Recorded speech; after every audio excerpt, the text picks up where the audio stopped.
do that.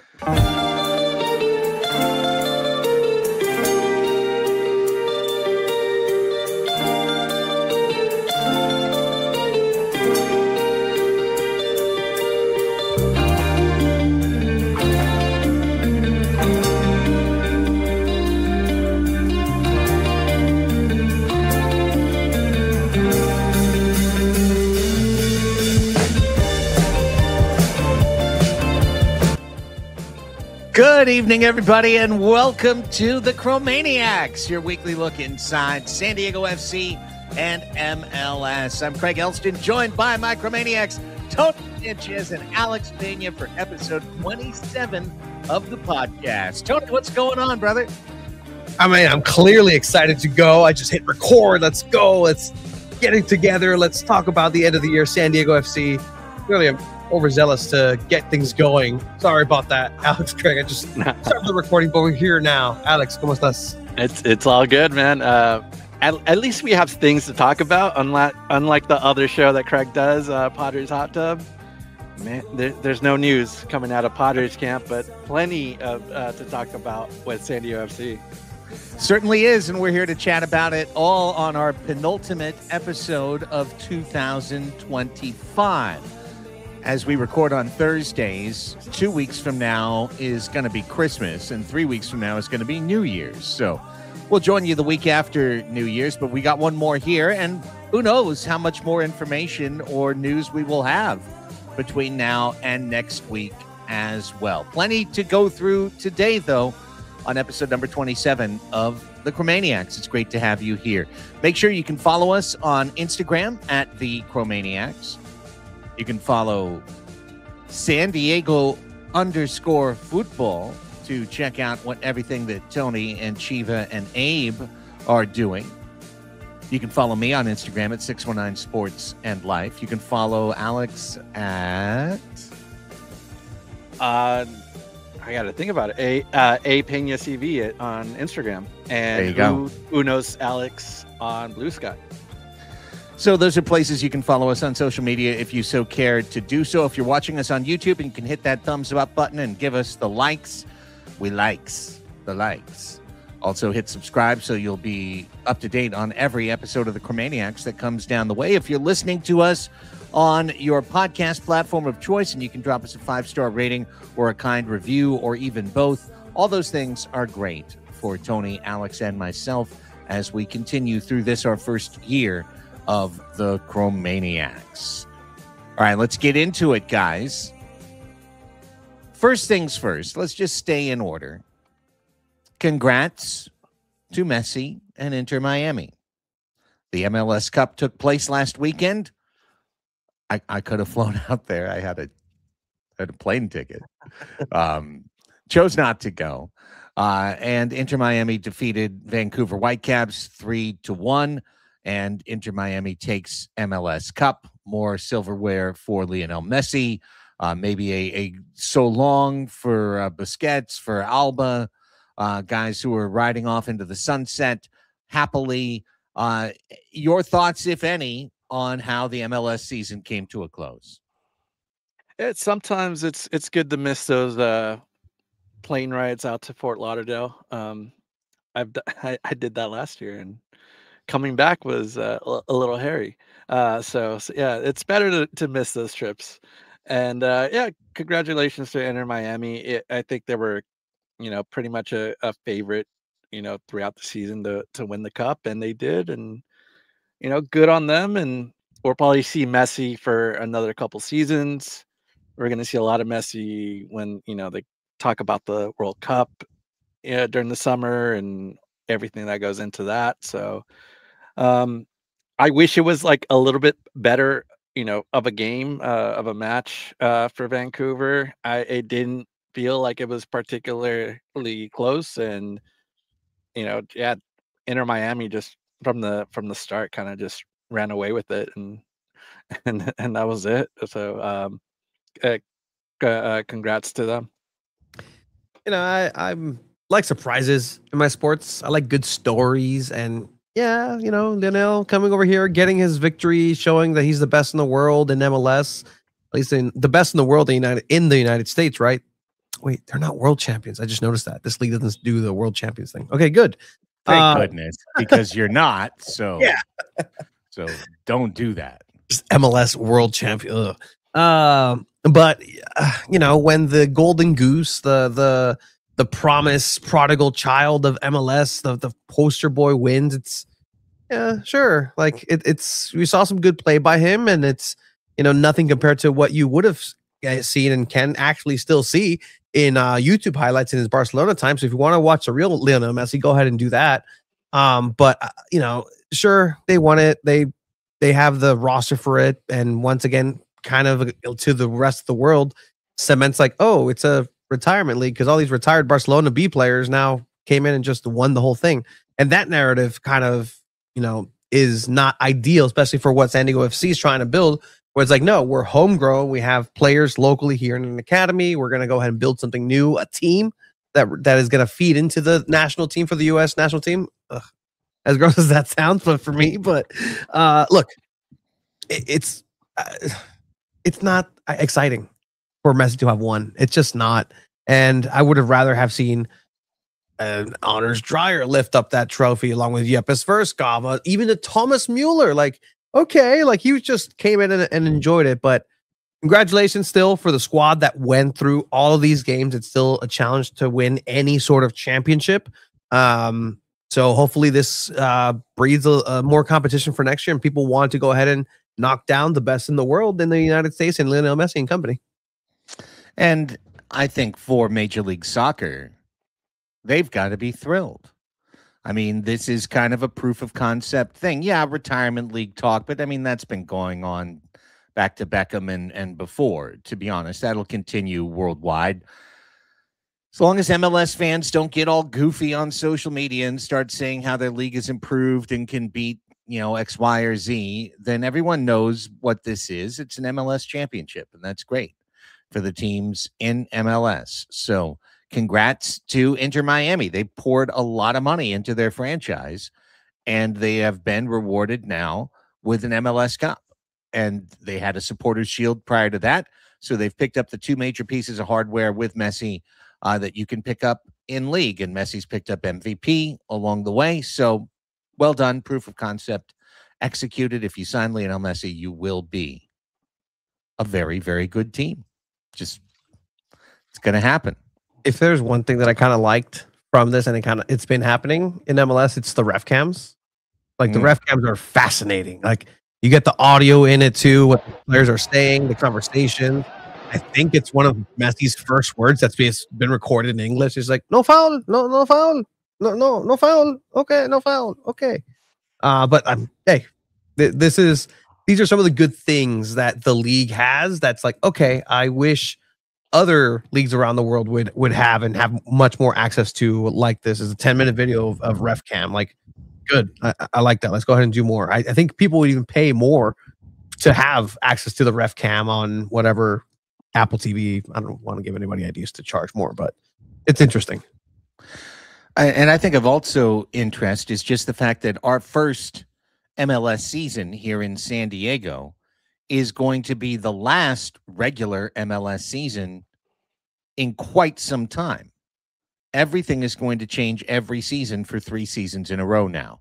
Next season, you're going to have the World Cup break, which means you're going to have way more concentration of games before and after the World Cup. And that means more Tuesday games, more Wednesday games, lots of midweek action, a concentrated schedule. And it's going to, of course, be mixed with CONCACAF Champions League, which we will be getting to momentarily. But once that season is over, a World Cup season, then you're going to have the sprint season, January of 2027, a 4-month season, 4 or 5 month season. And then in July, you'll start. Is it July? After the sprint season, then you will start right in July, the official new MLS schedule. It's the next 3 seasons, and each one of them is going to be a unique change from the one prior. So I just wanted to bookmark that we just played a normal MLS season, and that's that for that. No more normal MLS seasons. It's going to be on to something completely new. Each of the first 4 years for SDFC will feature a completely different schedule than the year before. Yeah, and I hope when 2027 happens and we get the new schedule out after the rush season. I hope everything kind of it smooths out. There's not that many changes, and MLS just becomes it keeps getting better as a league.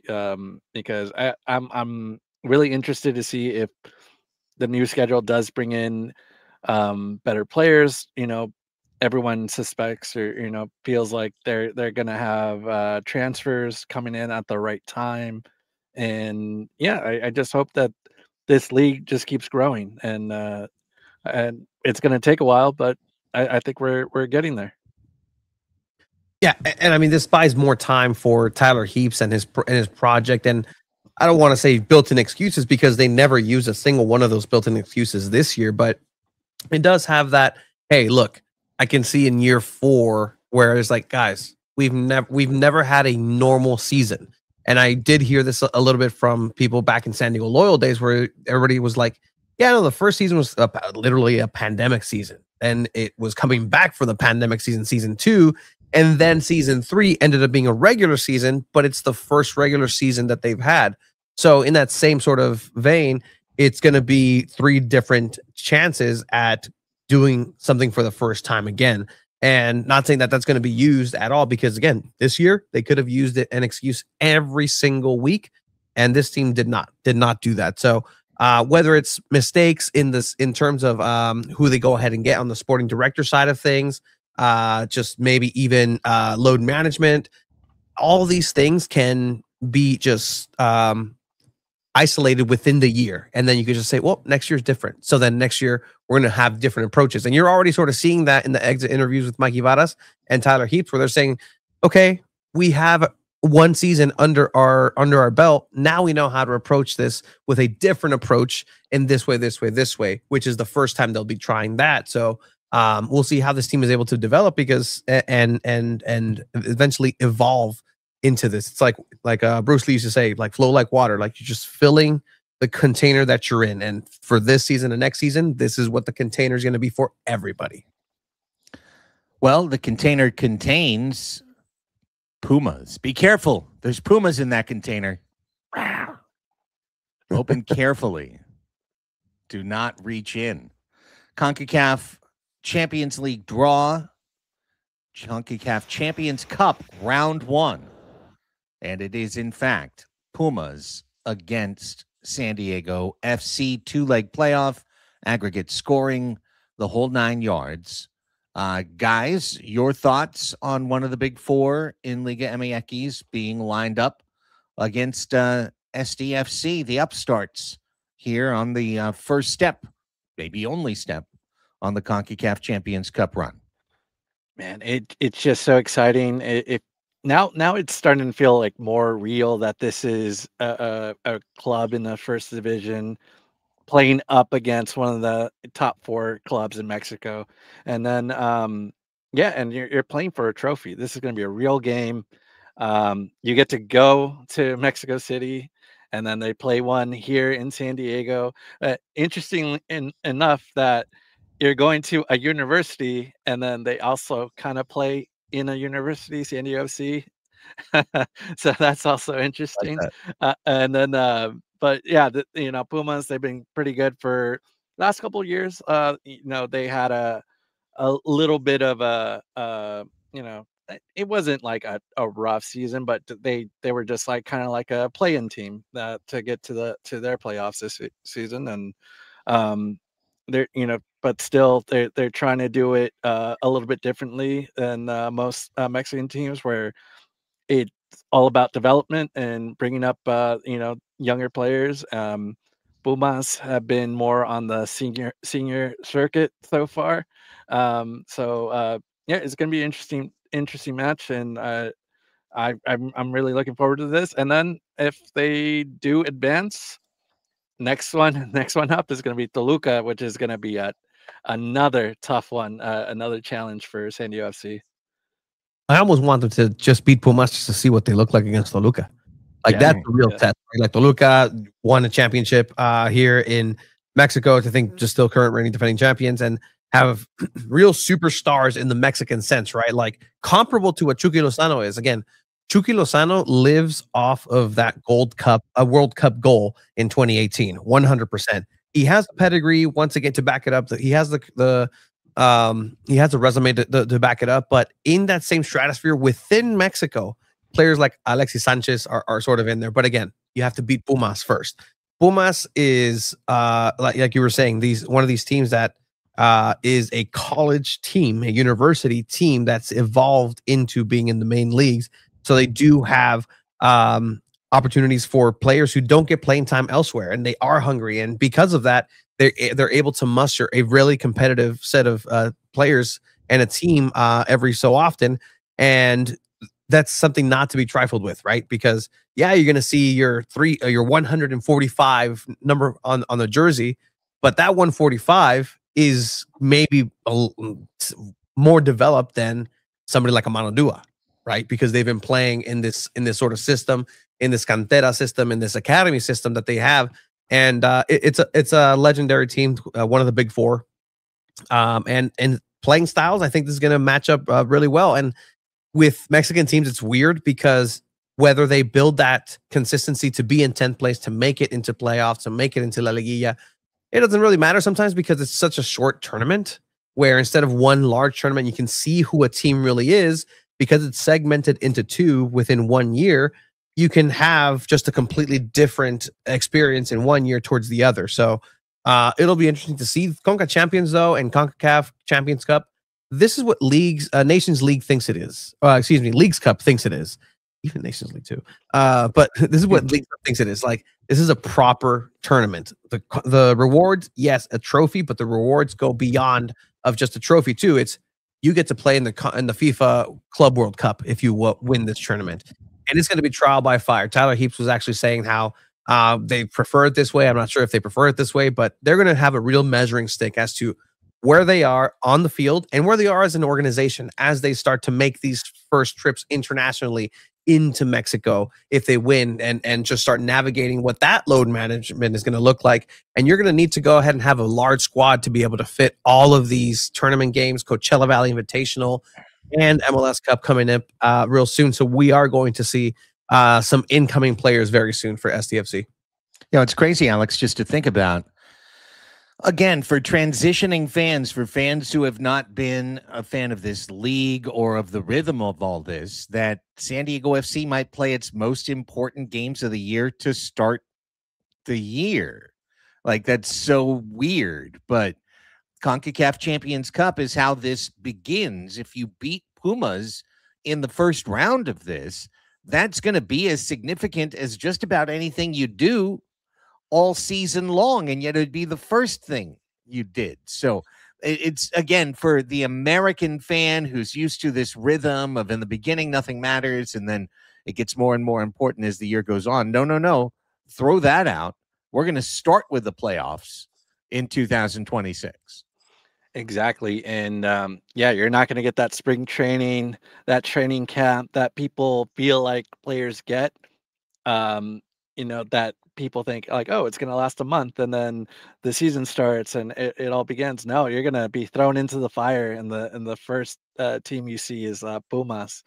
And it's going to be it's going to be challenging because you don't know from like who you're going to get player wise, like what kind of players that Tyler Heaps he's going to acquire. So you're throwing them into the fire too, and they have to learn the system in a matter of weeks, and you're just going to put it all together and play an important match like to start the season. So, and then you go into Coachella Valley, which is weird. That's your preseason.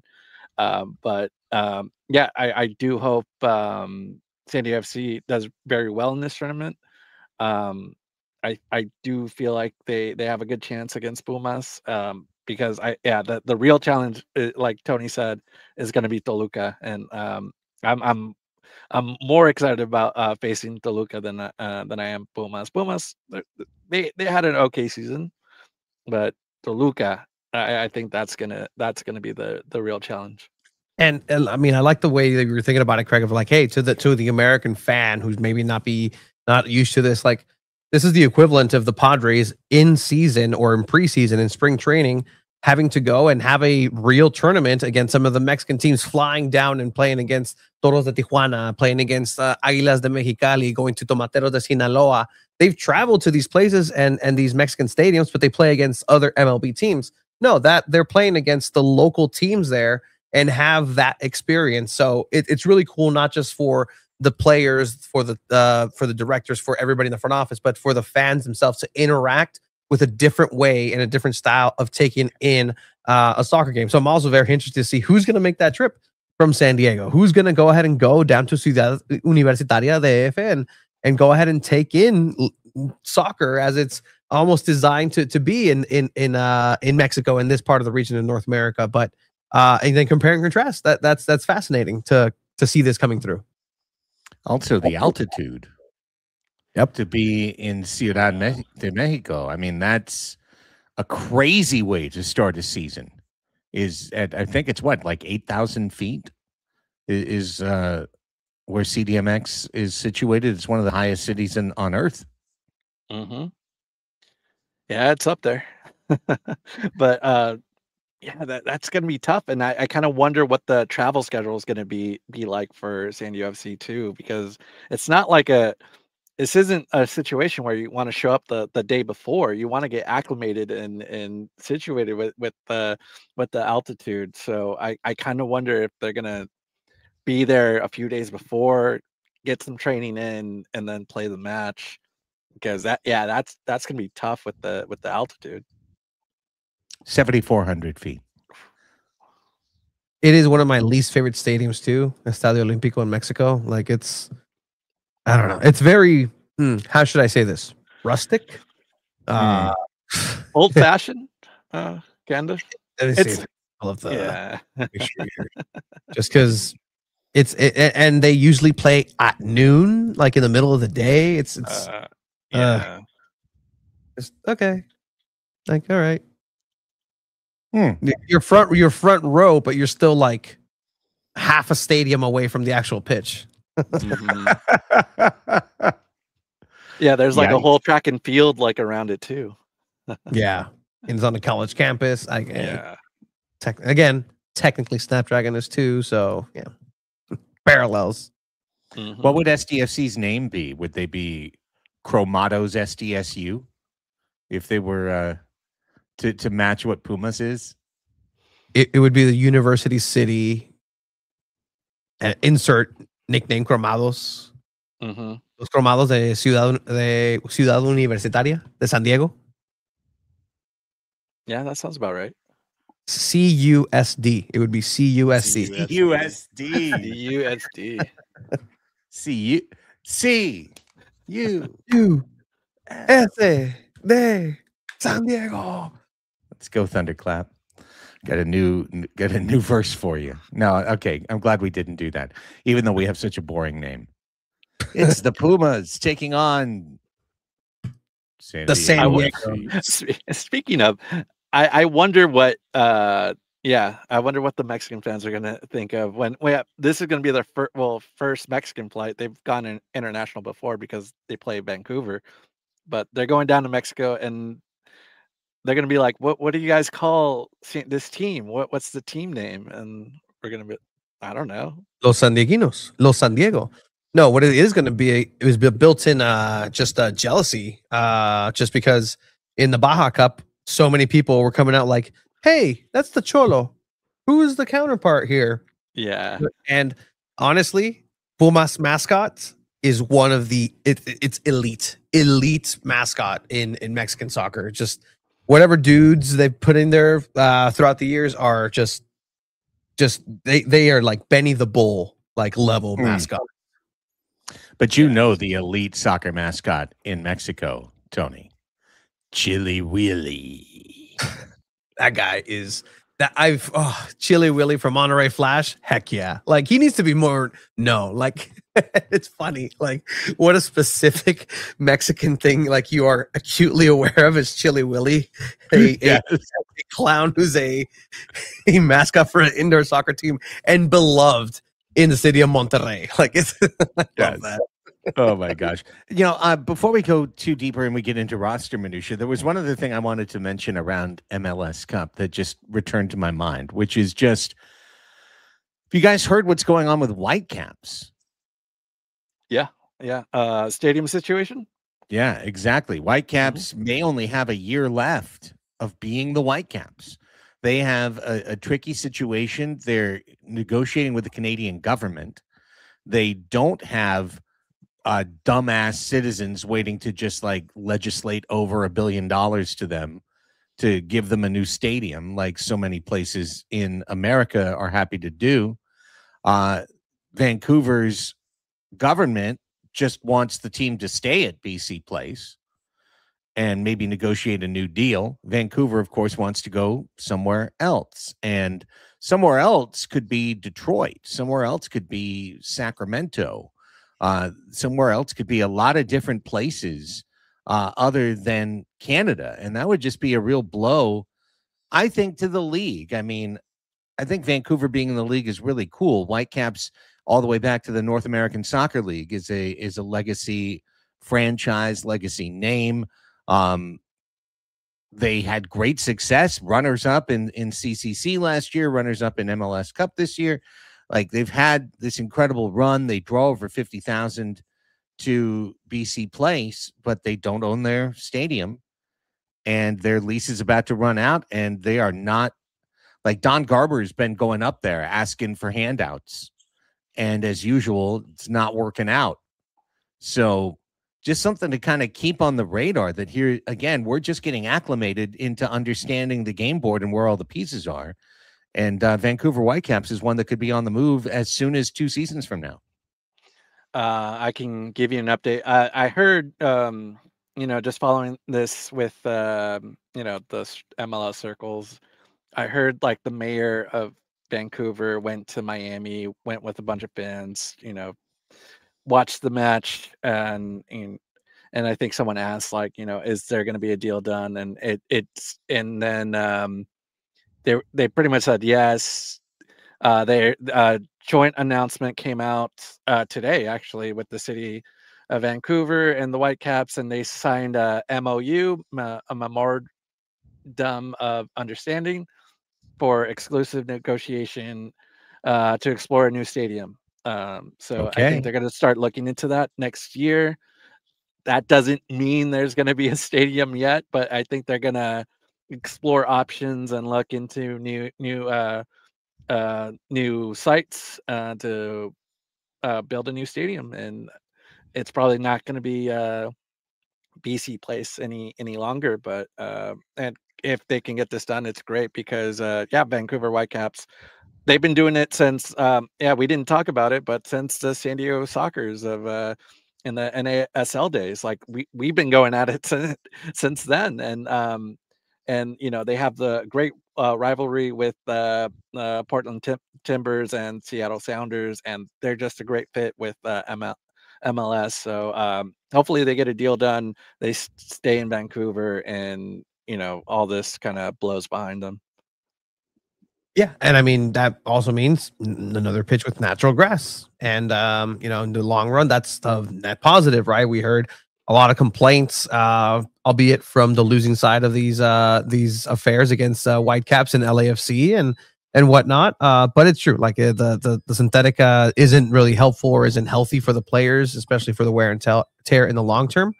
But the Vancouver Whitecaps are one of those teams that are globally known for MLS, because again, like in the global sense of soccer, not everybody knows who a Chicago Fire is. Not everybody can recognize immediately a Real Salt Lake crest, but Vancouver Whitecaps is one of those established teams, and it'd be a shame to see him because kind of transferred over. But does this mean now it's a Soccer City Vancouver, and that's kind of moving on up, and all those 2015, 2014, 2015, 2016 posters just get reused and recycled up there.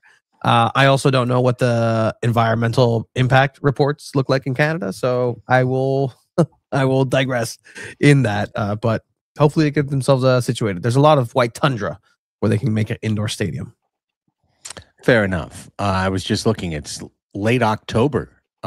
SDFC at Vancouver next year.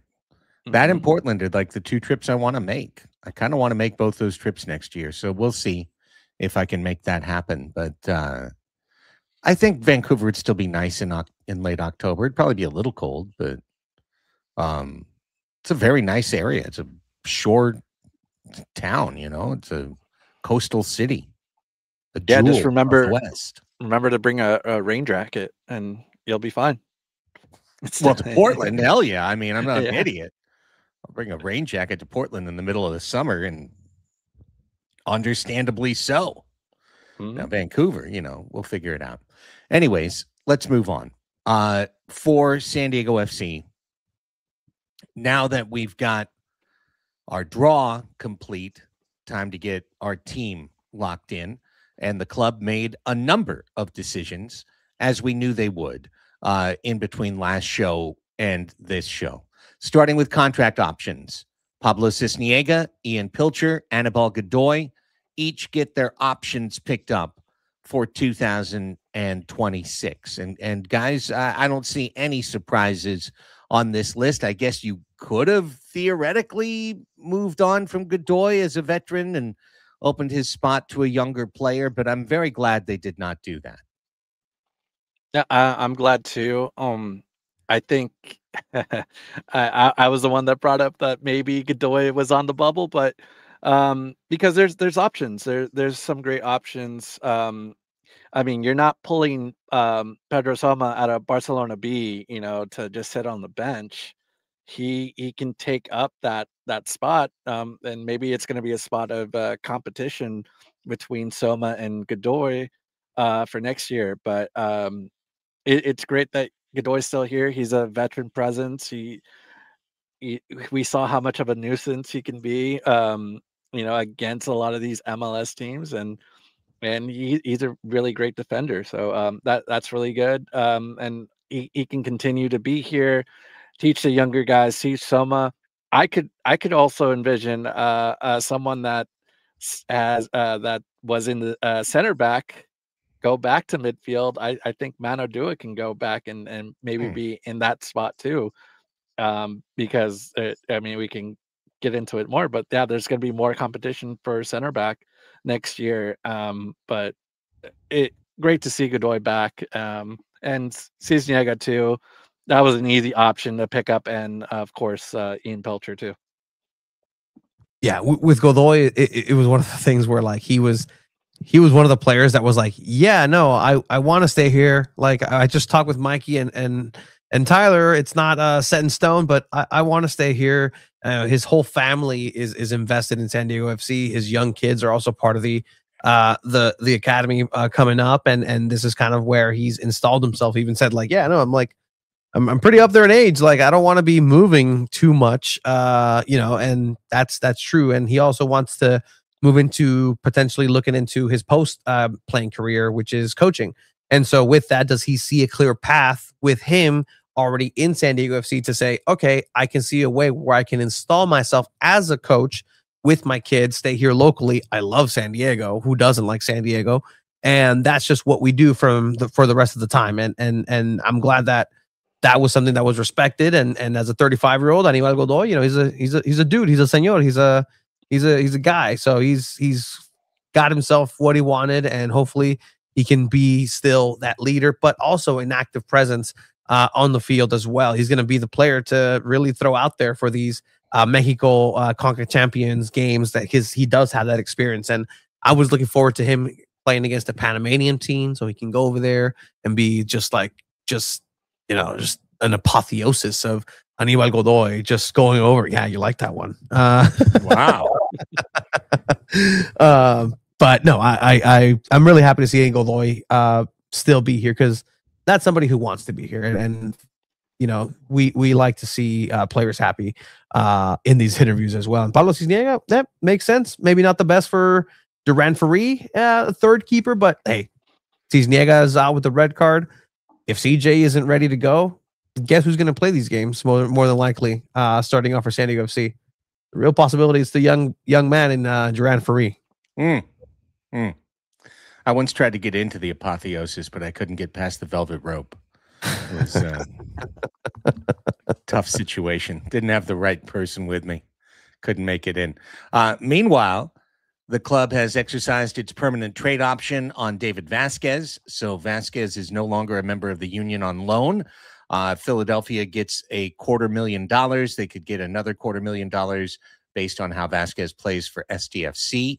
And then the big news, Amal Pellegrino re-signed a 2026 club options for the 2 seasons to follow, 2027 sprint and 2027 new look MLS 2.0. So I'm actually a little surprised at the length of the deal, although club options obviously don't really mean a lot. You can always turn them down. But Amal Pellegrino is back, and the way he played, can't blame him for being coveted by SDFC to continue. Yeah, with the Pellegrino deal, I wonder if they gave him an extra option to take a little bit less money to be under, the one of the TAM players, and not have to take up so much of that side of the money. Because if he makes $700,000, then you don't need TAM to keep him on the roster. So I kind of wonder how Tyler Heaps worked that deal out, and we'll find out more when the salaries come out towards March. But Amal Pellegrino went from being last on the bench and not even on the bench for San Jose to guaranteeing himself another year in MLS when he didn't even want to be here in the United States. He wanted to go to Europe, and now he's found a home in San Diego, played, just amazingly down the stretch, and had a lot of had goals and assists and everything you wanted out of that position at that time, and really great production out of Pellegrino. And I wonder what this means for like the future of recruiting players, because Pellegrino said it himself when that the reason he wanted to come to San Diego FC is because they play a similar style to teams he played in Europe. And I just kind of wonder if that's going to be a recruiting tool for future players. Like, hey, we had a guy that was a Golden Boot winner, or up there and with Bodo Glimp, and now he's playing here, and he feels like this is a great fit. You should also come here. When Tyler Heaps has to have those conversations with players. So it's a great signing. I really do. I've been enjoying a lot of Amal Pellegrino since we got him.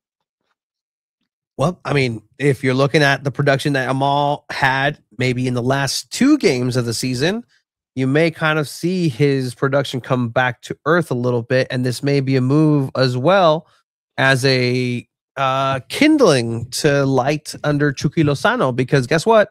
That's the boogeyman for Chucky Lozano. That's the guy that took your job.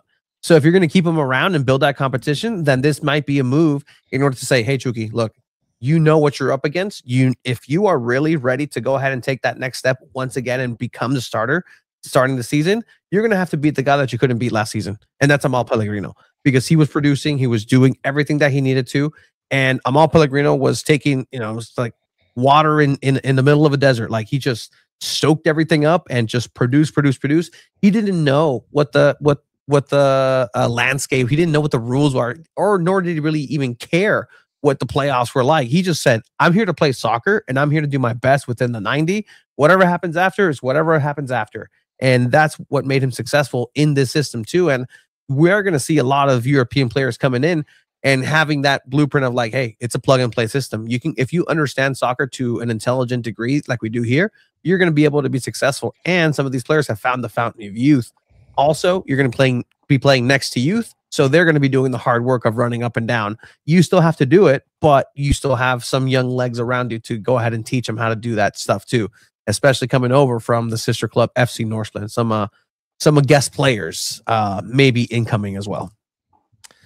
Well, okay. Before we get off of this, you mentioned it, Tony, and it's time for a dispatch from Chucky FC. I feel like I have to turn the hat around because we can't have the logo. But here at Chucky FC, we are really upset. This is Chucky Lozano's left wing position, a position that was unfairly taken from him by the snake, Mikey Varas. Should have finished fourth. Ooh. And then this guy comes in and he gets a goal here, he gets a goal there, he gets a goal elsewhere. All of a sudden, now he's going to be there again. Where's Chucky? And even if I wasn't doing Chucky FC, where's Chucky going to play? Is Amal Pellegrino going to be on the bench? Is this a bench signing for San Diego? Because if he's starting in Chucky's position, and I honestly would read the tea leaves of that as San Diego's not done with Chucky Lozano, not done with the torture chamber for Chucky Lozano. Like, we've still got your guy here. We can start him anytime we want and keep you on the bench and keep you off the national team and keep you wherever, like keep you in a box. So in that sense alone, just the sense that Amal has said explicitly, I'm not a 9. When he played at 9, he basically did nothing ever. When he played on left wing, he was great. And that's Chucky's position.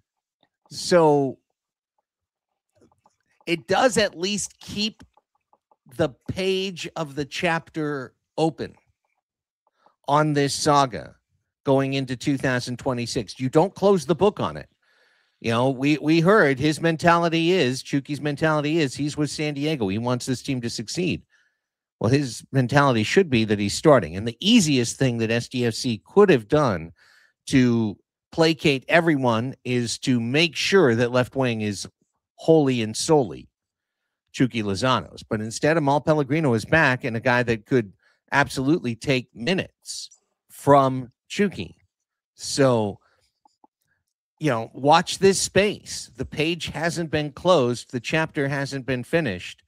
And the signing, to me, does at least, whether it's SDFC keeping flexibility on their side or keeping a red-hot poker to, poke Chucky forward. Like, I find that to be pretty intriguing. Out of the entire list, that's the one that makes my eyebrow go up. When you look at the outgoing players, there's 2 forward players that are out, and Emmanuel Boateng and Corey Baird. Maybe Baird comes back, maybe not. But you know, when you look at Pellegrino and Boateng, I think I would probably prefer having Pellegrino over Boateng, and who is essentially was not playing anymore, right? You know, or was on the roster in those last final games, right? So with Pellegrino, you're going to have better depth, a better option coming out of the bench. I think this is going to be more of what ideally they wanted when they first acquired Pellegrino, which was he's coming off the bench if we need him, and he's there when an injury happens, which when you're Chucky Lozano, right, an injury will most likely going to happen. Count on 1 or 2. Right. Yeah. I like that. Tony, the backup plan that Alex is illustrating, if that's what it is, then sick. That's great. Yeah, you're going to need a lot of players. And again, looking at that list of ages too, like, yeah, you have a very, very low average of young players that's coming in. It's going to make your, the age of your team kind of come down and dip. But then you have Godoy, you have Pellegrino, you have a couple of these players that are up in age too, that as a soccer's also are finding themselves in an age kind of situation. Yeah, like there's a lot of travel, there's a lot of legs, there's a lot of different instances where these players have never been in, and so it's very brand new territory in a lot of senses too. These players, yeah, year 2 in MLS might be just as challenging as year 1, because year 1 you didn't know what to expect, you didn't know what was coming, so you kind of had this wide-eyed, wow, this is fantastic, this is my freshman year, here. In year 2, you kind of get that sophomore slump of like, hey, I know what to expect, but now you're overthinking it. I do have a little bit of audio from Tyler Heaps in those exit interviews about Amal Pellegrino and his use next year. This was, again, pre the announcement that he would go ahead and have his option extended or just be able to stay here next year. So just kind of keep that in mind.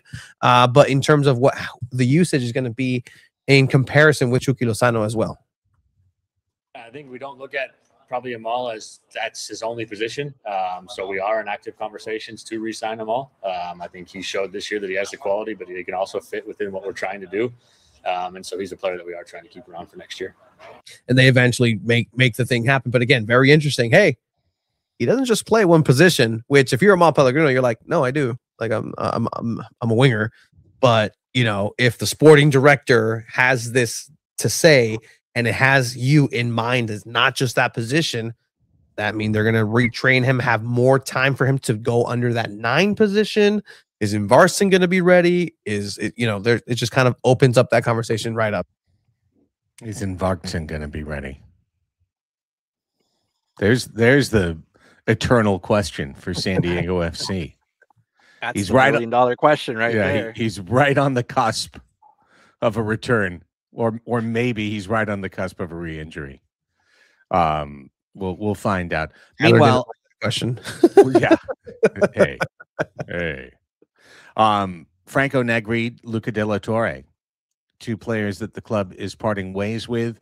Neither really a surprise, I don't think, especially De La Torre, who just from beginning of the year to end of the year, I don't think anyone stock. I guess maybe you could argue a couple of people's stock dropped worse. Tomas Angel, maybe Reyes, but De La Torre's got to be on the list. Yeah, and it's the thing we talked about kind of heading towards the end of the season. He just wasn't fitting well with the style that they were playing. It just, anytime he would get the ball, he just felt a little passive and just would dump it off, and it didn't feel like he had a good sense of where he was in times in the match, and it just like the lack of awareness plus the style of play it just didn't feel like it fit well for De La Torre. Which if we played Austin FC like every day for every match, De La Torre might be a MVP. Because for some reason he would just go off on Austin. He did it twice, but any other team, it just didn't work out. But I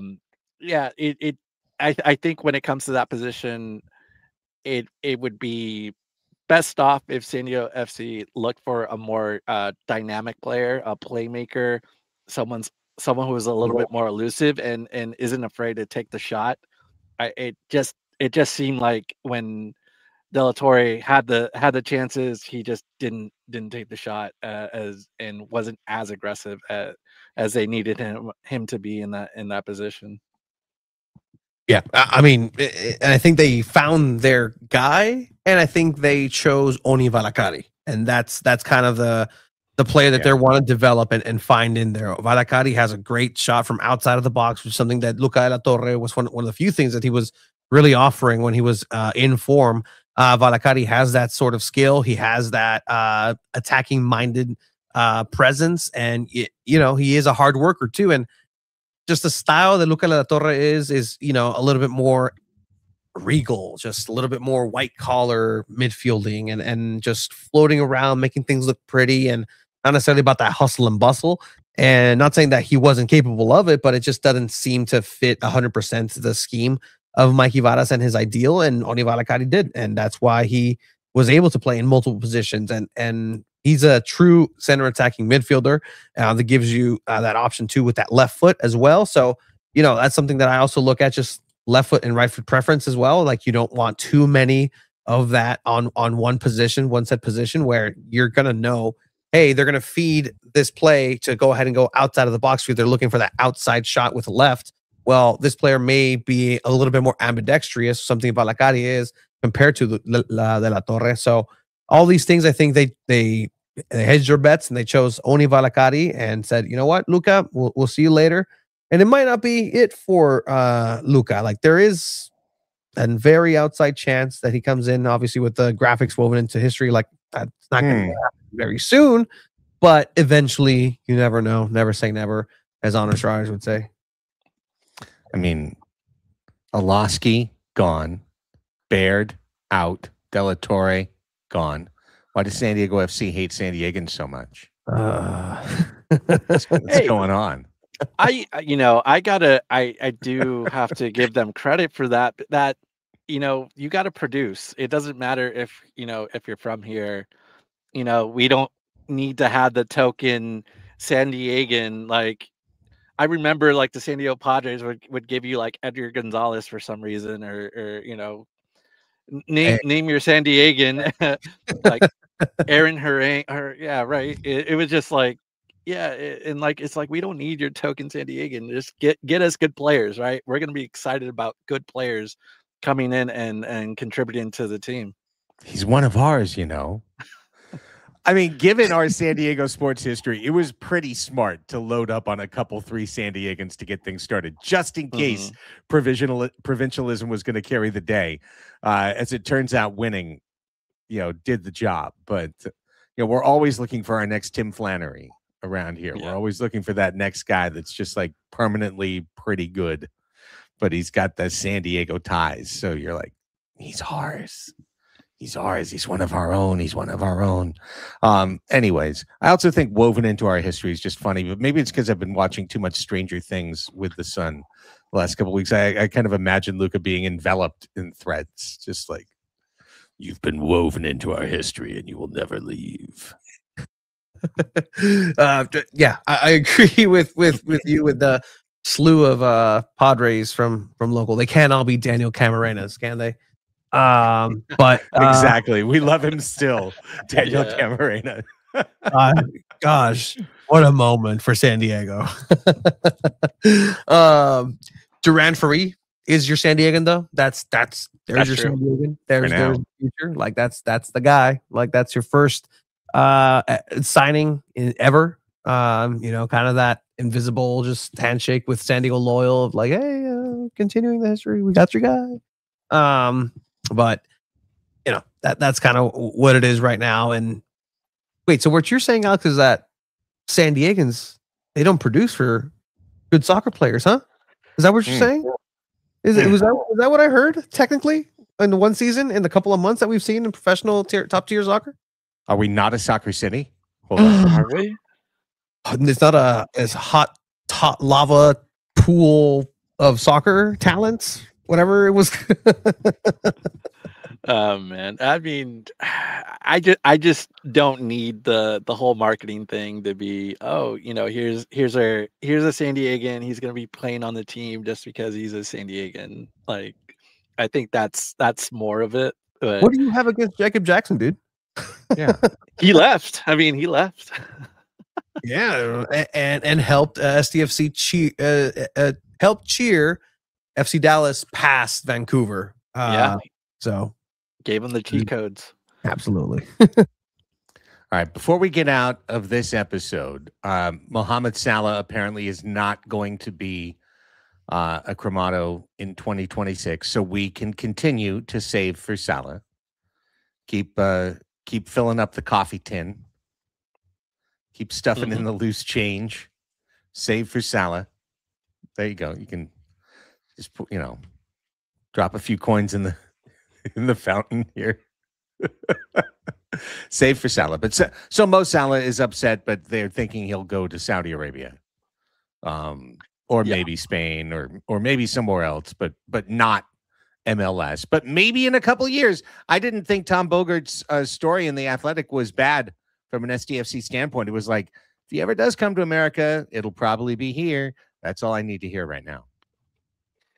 Yeah, we talked about it. I think Tony and SanDiego.Futbol has been on this for a long time. But yeah, it does feel like eventually Mo Salah will come to San Diego. It's a matter of when, and when he's ready. I think the whole Liverpool situation's just ugly, and I think he needs to kind of work on that image, and it's interesting just to see, this week it was Hyungmin, he went to back to Tottenham and how he gave a speech and everybody loves him. And then on the other side, on the flip side in Liverpool, it's a difficult situation for Mo Salah, and he just coming out in the media and talking trash, and it just looks bad. It's bad optics, and I think he's gonna have to go somewhere and kind of reimagine the whole image thing, and just yeah, it's one of those things that he can't do that here. He just can't just get away, go to MLS, try to do the whole. Yeah, he's gonna want to leave on top, just kind of like how Sun did, and yeah, he's gonna have to work on that. Do you really need that in the locker room too? Like, this is what happened with Mo Salah in Liverpool. It's just he wasn't happy with the playing time he was getting. There was supposedly a relationship with the manager, and one day from the other, there wasn't a relationship, and that's the issue. Like, he took to the media, which is literally the equivalent of Chucky Lozano after the Houston game in halftime, turning over and saying, "Hey, media, like this and this and this is happening. Mikey Varas is not playing me because of whatever reason. You should ask him," and just going down and just kind of being that it's that heel turn, right? And so for Liverpool, it's an interesting situation because it's always it's this old school club. Like, nobody, the name in front is much more important than the name on the back. And Mo Salah kind of took that liberty and said, "Hey, like, I am Liverpool in these last couple of years." And again, in turning into like, do you need that sort of star power, this estrellita, this like, I am Mo Salah in San Diego? Do you really need that? I don't think so. And the relationship and the connection that is being spoken about is relatively weak in terms of like, hey, why would he choose San Diego FC? Oh, because the owner's Egyptian. Well, when I spoke with Mr. Mansour, he was like, actually, we just came over from opening the academy in Egypt. They have 10 Mo Salahs that are coming up. And so he's also kind of speaking into his own right to dream of like, that's great. It's a national compatriot, but in this ecosystem, there's already somebody existing with the talent of Mo Salah. So be prepared for that in the next 5, 6, 7, 8, 10 years, right? But would it be interesting? Yeah. Do I want to see Mo Salah in San Diego? Wouldn't mind that at all. So it's interesting, just kind of the navigation of this. And this is once again another big name attached to San Diego FC, like we did last summer when everything was built with Sergio Ramos, with Kevin De Bruyne, with Memo Ochoa. Like, these things are going to happen, and you'll see the copy and paste of the Wikipedia San Diego FC logo in Instagram, just feeds of like this.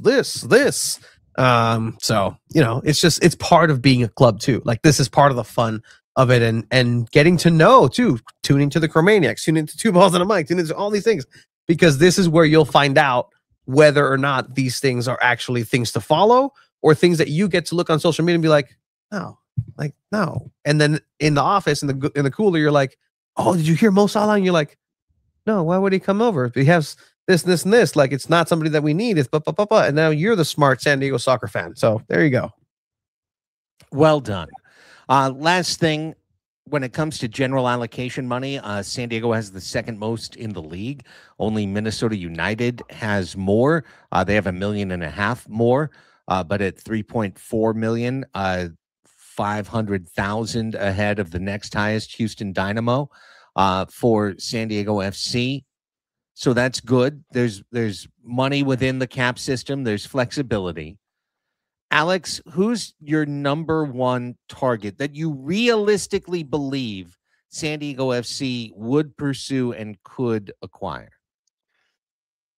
Oh man, now that's a good question, because I have I have someone in mind, but you kind of have to flex those dollars. And I think this week we've been hearing a lot from Tyler Heaps, from Tom Penn, about using the third designated player spot, and it sounds like they're more willing to do that now than they were back in the summer transfer window.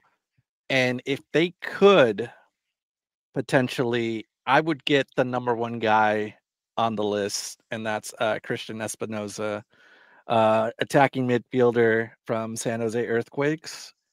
He was a designated player. So you're gonna need to spend maybe a couple million to get him.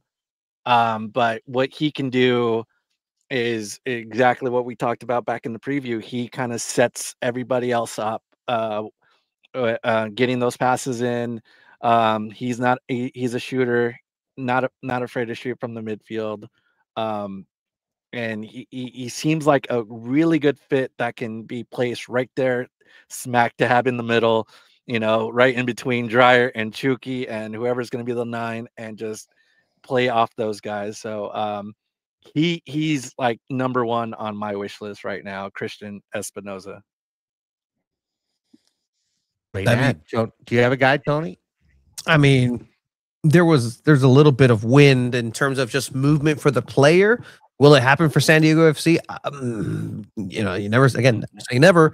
But there is little movement and potential talks about Sebastian Berhalter not going back to the Whitecaps, and so that's a center mid that obviously we've seen what he's able to do with the Whitecaps and in that system, and that's a young player, a U.S. player that can definitely fit into the way that Mikey Varas attacks his development of young players too, and that's very much the way that the U.S. men's national team plays as well. So again, still have to do a lot of just sort of hoop jumping and navigation.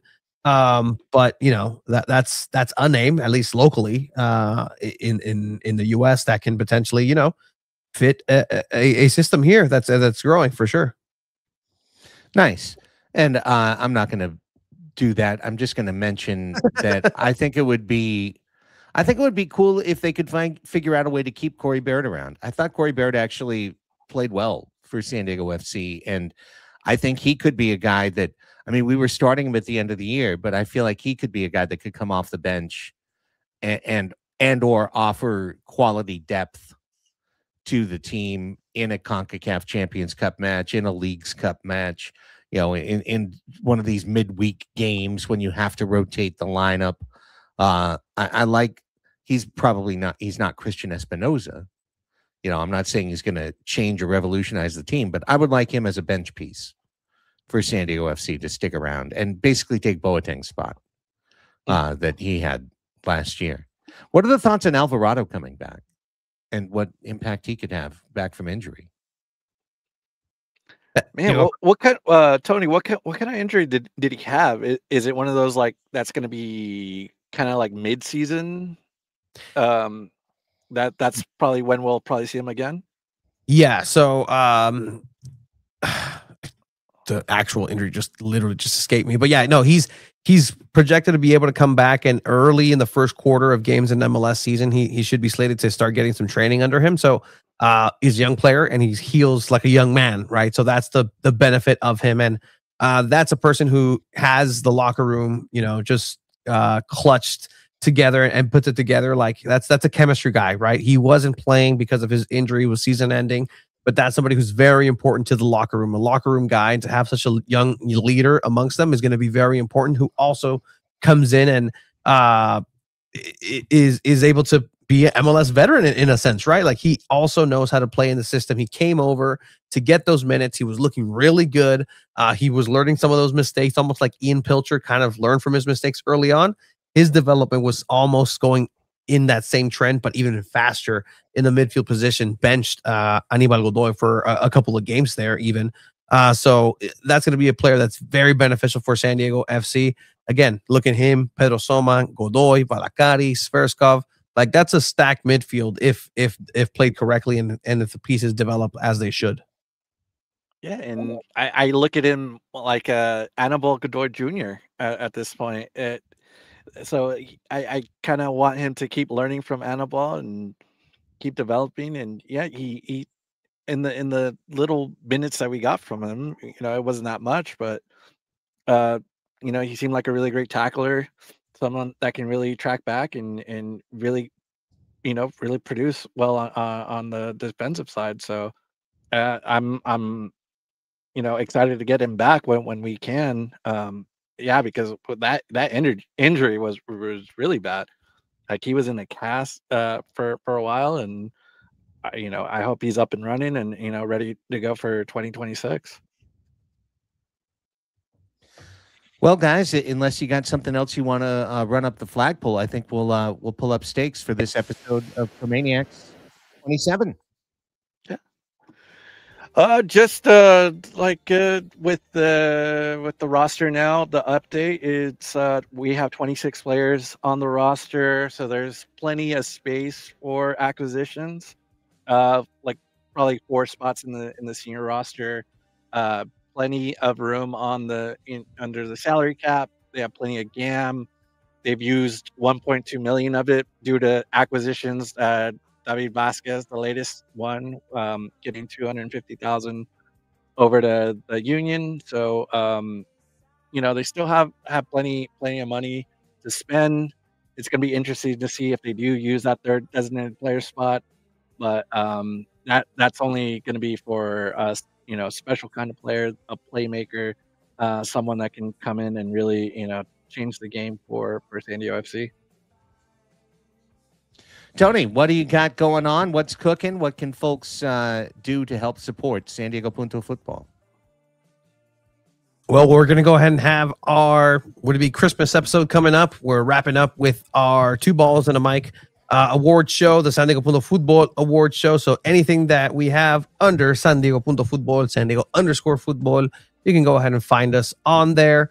And we'll be coming up with more World Cup coverage just because that is coming around. And it's so exciting getting the official assets from the World Cup from FIFA via email. Like the 6-year-old me, 5-year-old, 8-year-old me is just losing his mind. It's incredible stuff. SanDiego.Futbol, check it out. You and Infantino just like this. He's a great guy. FIFA can do no wrong. What are you talking about, guys? Oh man, I'm so happy for you guys. A whole peace award? Come on. You've done your small part to bring peace to the world, Tony. Yes, you too. Oh man. Anyway, for me, Chromatic FC on Substack, just keep subscribing. I think I'll have something new out next week. And yeah, just follow me on Who Knows Alex on Blue Sky, and if you want, Instagram too at A Pena CV. What about you, Craig? Well, at Padres Hot Tub, we continue our winter watch on the wall. We will continue our watch all the way through until AJ actually does something, and we'll be back with a new episode of Padres Hot Tub coming up on Monday. Meanwhile, Tony and I are on the Soccer's beat. You can check out Soccer's Overtime, our weekly show, which is on SanDiego.Futbol on Wednesdays at 6 p.m. We go live. There'll be a Soccer's match tomorrow in Ontario. So I'll be driving up there to check that out. But thank you for putting it up. Patreon.com/Padres Hot Tub. That's a way you can personally support myself and the Padres Hot Tub crew. That is a way that directly benefits our community. And by the way, when you support us, you don't just support us.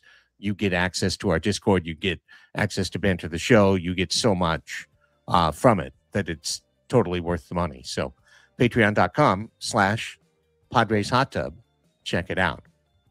Until next week, for Tony Sanchez and Alex Pena, I'm Craig Elston. Thanks for getting to the end of the episode. Vamos, SDFC.